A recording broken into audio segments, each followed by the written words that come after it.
अस्सलामुअलैकुम दोस्तों, ही मुझो यूट्यूब चैनल है माय फर्स्ट व्लॉग। इन चैनल में तमाम सभी के खुशाबदीद वेलकम चऊं था।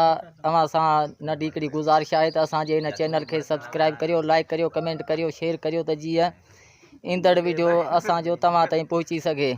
ऐं बेल आइकन घंटी जे बटन के प्रेस करियो त जीअं ईंदड़ सभु वीडियो तव्हां ताईं पहुची सघनि।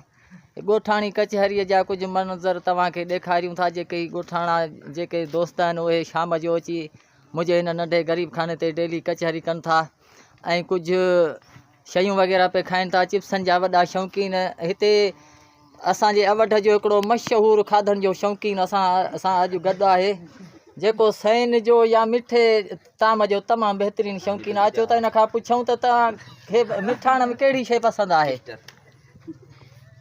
साईं, तव्हांखे मोहम्मद सन साहिब कहिड़ी मिठाण में शइ पसंदि आहे? कस्टर।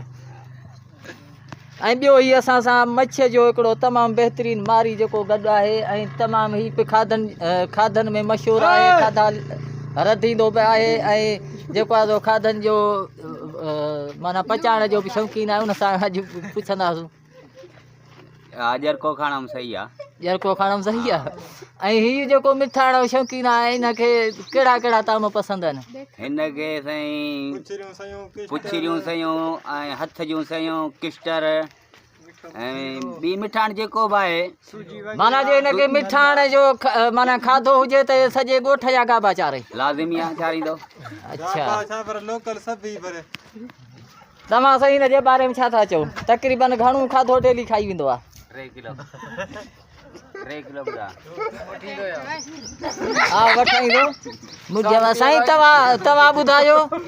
तव्हां ॿुधायो ही जेको तव्हां एॾो मिठाण था खाओ, छा तव्हांखे कॾहिं पुलिस ॿधो आहे? बचकर पुलिस ॿधो आहे, पर 3000 रुपया ॾेई पुलिस वारनि खे असां छॾायो।